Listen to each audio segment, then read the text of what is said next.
O mercado acompanha nos próximos dias duas decisões sobre juros. Amanhã e quarta, o Copom se reúne para discutir os rumos da taxa Selic.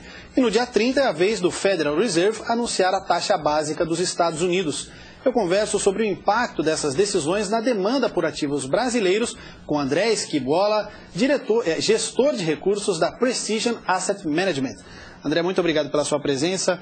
As bolsas na Europa e na Ásia tiveram fortes quedas, na Europa caindo fortemente nesta segunda-feira, justamente por causa das preocupações com a economia americana. O que isso indica para os investidores em renda fixa?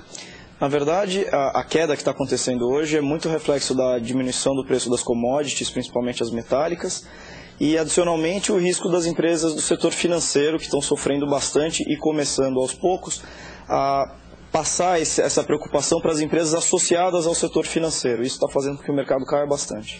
Esse cenário, ele abre caminho para a migração dos investimentos em bolsa para a renda fixa? Sem dúvida nenhuma. O investidor vai começar a buscar, assim como o próprio investidor americano está buscando a retração dos investimentos arriscados para os mais conservadores, o investidor local ou o investidor que está investindo em bolsa hoje vai buscar uma proteção na renda fixa.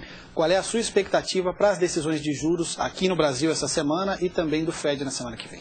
Olha, no Brasil eu acredito que não vai mudar, ele vai manter mais a taxa 11,25 novamente, com talvez uma ata um pouco mais mal-humorada, digamos assim.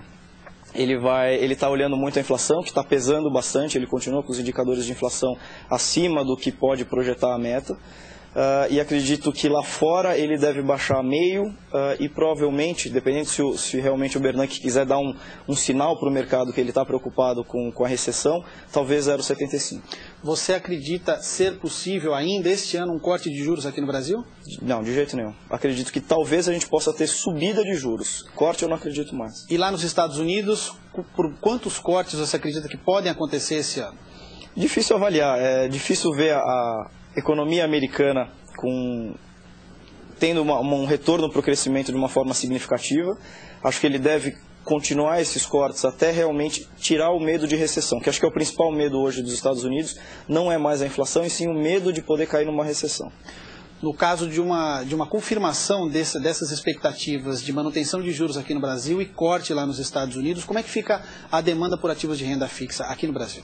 Fica grande, né? Quer dizer, o investidor local, o investidor que tá hoje em bolsa, ele vai ter uma migração para renda fixa. O investidor estrangeiro que comprou, diria 70% dos IPOs do ano passado, deve migrar também para a parte de renda fixa, aí, basicamente títulos públicos e privados de primeira linha. E acredito que essa demanda vai subir. Hoje a gente está com uma oferta um pouco reduzida nos títulos privados. O ano, teoricamente, ainda não começou, mas já está se mexendo e essa demanda vai ficar forte, sim, sem dúvida. Você falou em demanda por títulos. Você acredita que o investidor vai buscar mais títulos corporativos ou soberanos? Olha, o investidor estrangeiro ele gosta mais do soberano porque ele não quer correr risco de crédito no Brasil ainda. Isso que ele corre nos Estados Unidos, os bonds americanos. Agora, o investidor local já tem que buscar uma rentabilidade melhor e vai buscar justamente nos títulos privados, nos corporativos de primeira e segunda linha, sem dúvida. E como é que fica a demanda por papéis brasileiros denominados em reais? Forte, do mesmo jeito, sem dúvida. É onde o mercado está olhando e pretende continuar investindo nesse tipo de ativo. E no caso desses papéis, só que denominados em dólares? Eu acho que ainda continua grande da mesma forma, porque a taxa de câmbio não deve ter uma variação muito grande, apesar da volatilidade que a gente está acostumado a ouvir, acho que hoje não é mais nenhuma novidade para esse ano.